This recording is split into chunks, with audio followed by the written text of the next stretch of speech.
See, I've cleaned up a lot of breeders. Family like cesspools, filth making filth, and I did it over and over and over again, but it was all leading me here. I was born to destroy them, and the breed together. Here's your look at the new NECA toys. This is the Nightbreed Retro Cloth Decker.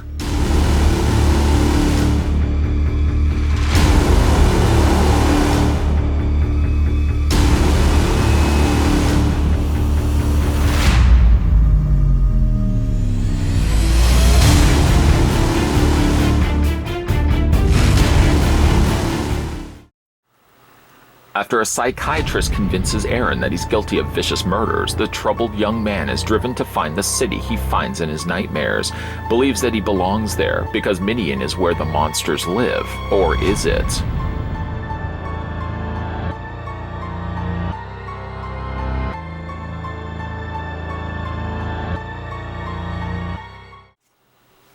First thing we're going to do before we get into this review is measure off to the top of old Button Face. To the very top of Decker's head, the Ultra Measure-tron tells us that the figure, much like other retro cloth figures, stands 8 inches exactly. And that, in centimeters, works out to be 20.3. So almost, not there, but almost 20.5 centimeters tall. As you probably could suspect, Dr. Philip K. Decker comes with a substantial amount of stuff, mostly tools of the trade, if you want to count that end of his trades. He does come with a series of sharp instruments, though sharp in the movie, obviously not sharp here in figure form, for him to carve up his victims. The first thing we'll have a look at, though, is not necessarily a tool, but I guess if you want to consider it that, he does come with his briefcase, done here all in black plastic with a nice texturing that they've done to both surfaces. It does have accessible hinges on one side in the sense that you can open up the briefcase, exposing a ruby red one side. It's kind of not quite ruby red, it's a little bit more dark, warm pink. And then on the other side, you've got compartments. While the compartments are not accessible, at the very least, you do have one section that stores his many knives. He does come with 3 knives that store inside here, and then he's got 2 longer weapons as well. While we first have a look at the weapons, the smaller ones at least, and then I'll show you how those go into his briefcase. Included is a small hunting knife, something of maybe even Rambo would be quite jealous of. All the handles of the included, though I'm pointing down here to the briefcase, all have the similar painted handles, kind of this ivory colored handle. It's not sharp and done here in silver, painted silver, and like I said, they've got the ivory color on the handle. The other thing he has is a more sharper instrument. I guess that would be a debatable topic, which would be the sharper end. Certainly would be the pointier, longer bladed knife. Still has the ivory coloring, and really again like that, it's kind of got like a chalk white surface to it. All of these can be held in his hand. I can show you that as well. And he also does come with a standard razor, just a razor knife, I suppose. Straight razor, and it's not what, I don't know if that's what they're actually called or not. But again, like you've got the handle still done in like an ivory white. So you can take these, all the ones I just mentioned, and without dropping any of them, hopefully, you can put them into their supplied compartments. They're shaped specifically for that knife, so you'll know right away which one goes where. Line those all up, put that in place, and you've got yourself instantly an arsenal stored in suitcase form that Decker can carry around with him. I really like that they opted to give you that. Certainly they could have just simply given you a briefcase that maybe didn't even open up, and a couple of other longer sword-like weapons that he could carry around. The case does snap shut, although when you do snap it shut, it does make things a little harder to get access to it. I find it actually helps just to pinch the sides. That almost seems to free itself. The thing you want to be careful of, obviously, is the thing I just did. You want to make sure that you've got the right side. If you don't, you might ultimately do what I almost did and drop those knives all over the floor. I guess what you could do is get into the habit of knowing that the side that has the smaller knives is also the same side that has the handle, although from the top, when you do have it closed, it's a little harder to kind of gauge that. Either way, though, you do get the briefcase, you do get the 3 supplied various different sharp instruments as one thing that he does come included with, and then he does also have these as well. This seems almost like a standard issued Jason machete that he comes with, but he also comes with this more elaborate looking It's not quite a sword, maybe just a longer bladed knife. Its handle is also quite different from all the others that we've seen. It's been painted in an almost chocolate brown coloring with some additional gold around the hilt section. I like the fact that they've added some brush marks here of a darker kind of gunmetal gray, just to kind of make it look like it's got a little bit more age to it.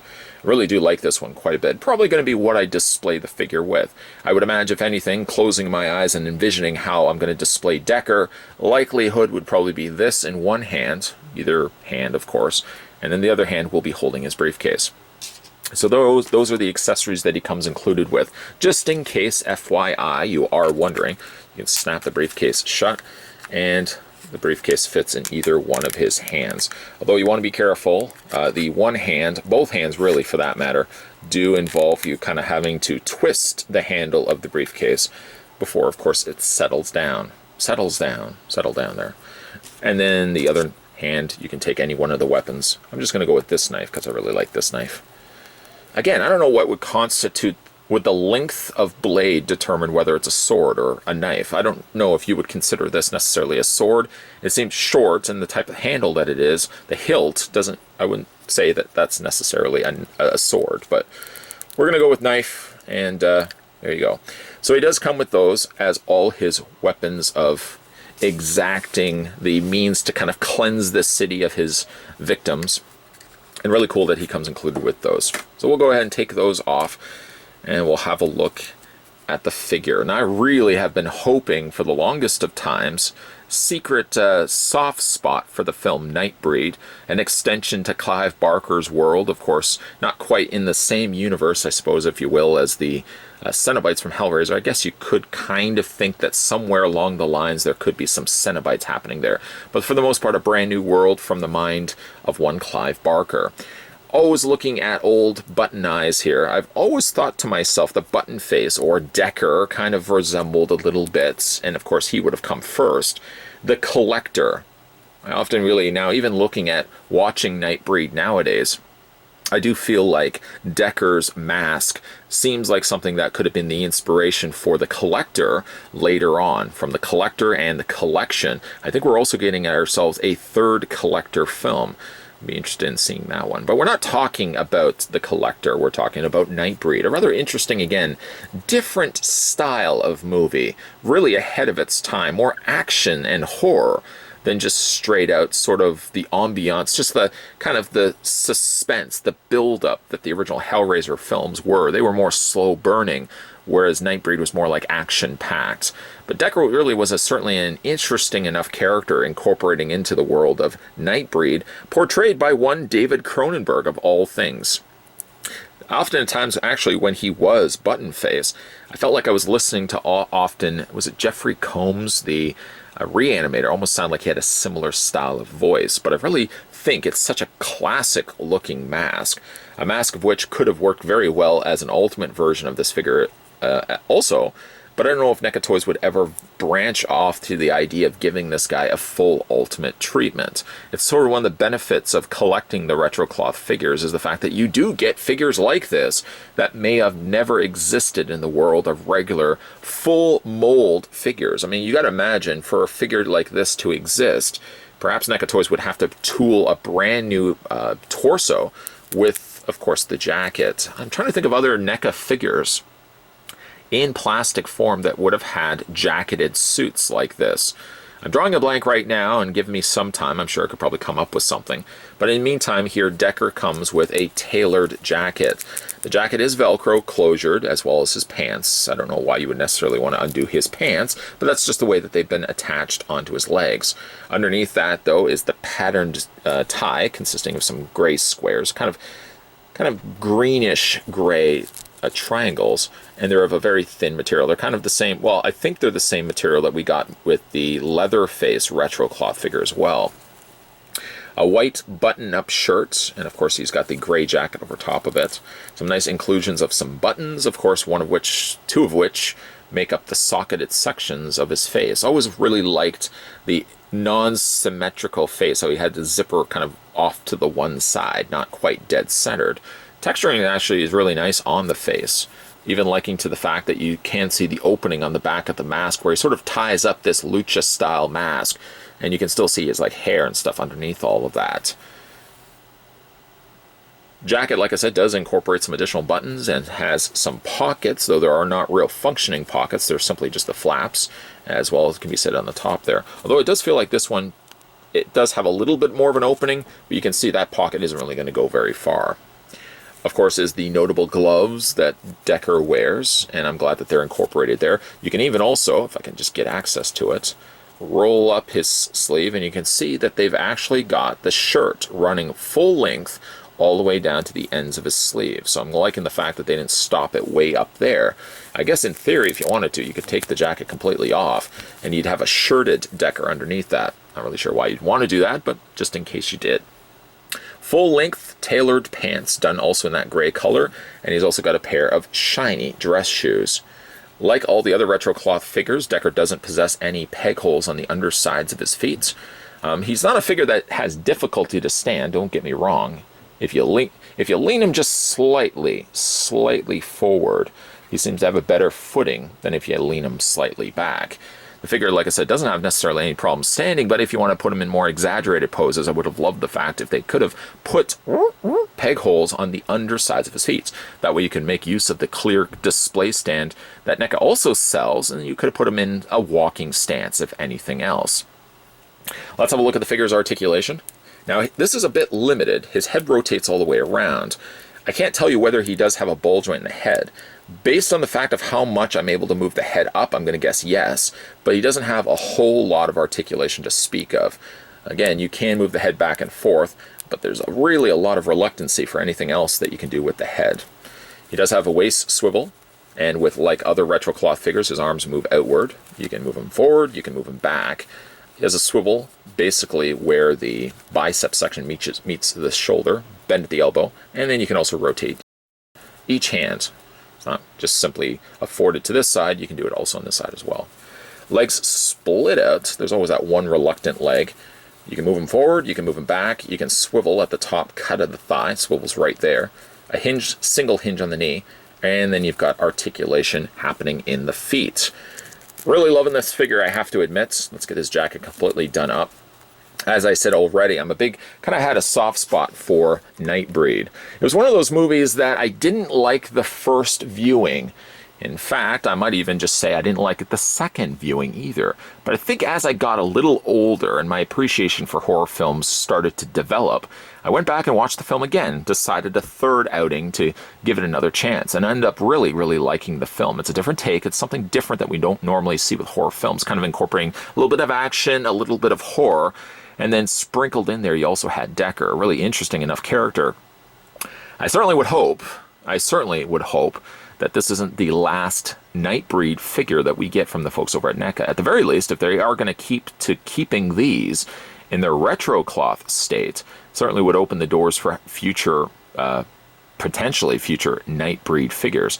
The problem is there's so many mutated looking characters inhabiting the world of Nightbreed that it would be difficult to pull that off in retro cloth form.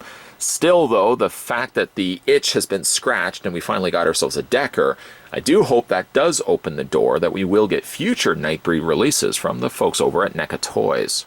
Usually it's a tradition here on this channel, but somehow failed to do it with the review here at Decker, was to showcase the artwork that comes inside the clear clamshell that includes the figure. This Nightbreed artwork is fantastic, and usually at the end of these reviews, generally for the retro cloth figures, I'll cut these completely out, and I'll keep them as part of my collection. I like the artwork that much. Even if you've never seen Nightbreed, it's one of the interesting things about Decker. You probably recognize the mask. For the longest time, I remember the mask, but couldn't quite place where I saw it from. That was, of course, before I saw Nightbreed the first time. I think the first time I had watched Nightbreed was kind of in my mid-days, my mid-years of high school. Really, again, wasn't expecting a movie like this, because up to this point I was so used to the traditional slasher films that this seemed a little bit more fantasy-oriented. As I said, it took a couple of viewings after the fact to really find an appreciation for this film. And really to this day, even to this day, having seen it several times after the fact, I really love Nightbreed. It's a fun action-packed film, but still very rooted in the world of Clive Barker. You can really look at the designs of a lot of these characters and imagining, if you will, these could be characters that could inhabit the worlds of Cenobites, like Pinhead and some of the other characters that we see from Hellraiser. I really do, again, like the fact that we get, finally, a Decker. Granted, yes, it's not a full release plastic version of Decker, but it's as retro cloth. Retro cloth, again, is a great opportunity for us, the collectors, to get figures. I just realized I said the collectors, kind of harking back to my comment that Decker looked a lot like the mask from the Collector. But the point I wanted to make, though, not losing my train of thought again, was the fact that the beauty of these retro cloth figures is the fact that we get figures that maybe characters we never really would ever see in a full plastic treatment. Keeping in mind, again, the folks over at NECA Toys have to essentially create a mold from scratch. Those can get awfully expensive. With characters like Decker, you're basically getting the same body underneath all of this suit, and you're only really getting a brand new head and a brand new pair of hands. I'm certain we've probably seen these shoes somewhere, someplace before. So benefit the fact that we do get characters like Decker, maybe perhaps not in the form that you would have wanted it, but I kind of appreciate the fact that we did get ourselves retro cloth version of Decker, because then we do get the benefit of having a real fabric costume, something of which couldn't have been pulled off with a full plastic Ultimate release. I'm not to say that NECA Toys will be ruling out the possibility of a future Decker as an Ultimate version. I can only hold hope. Fingers crossed that that may be the case down the road. But in the meantime, I'm going to appreciate the fact that we do have a really cool looking Decker as a figure I can put on the shelf, along with the rest of my retro cloth releases. Today we were having a look at the brand new release of the NECA Toys. This was the Nightbreed, and this was a very cool Decker, Dr. Philip K. Decker, to be exact. If you managed to pick up this figure for yourself, let me know down below in the comments section what you guys think of it, or based on this review, and this review alone. Also, make sure as well you hit that subscribe button down below and turn on the bell notification. That is important so that when future videos are coming onto this channel, you won't be the person that's missing out.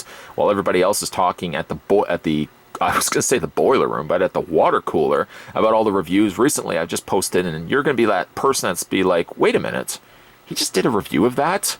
Everybody's going to kind of snicker to themselves, and they're going to be like, come on, let's go stand over at that other water cooler. Don't be the person that gets left out. Turn on the bell notification, muchachos, and stay tuned because there's going to be a whole lot of videos coming your way. Thanks for watching, and I'll see you guys next time.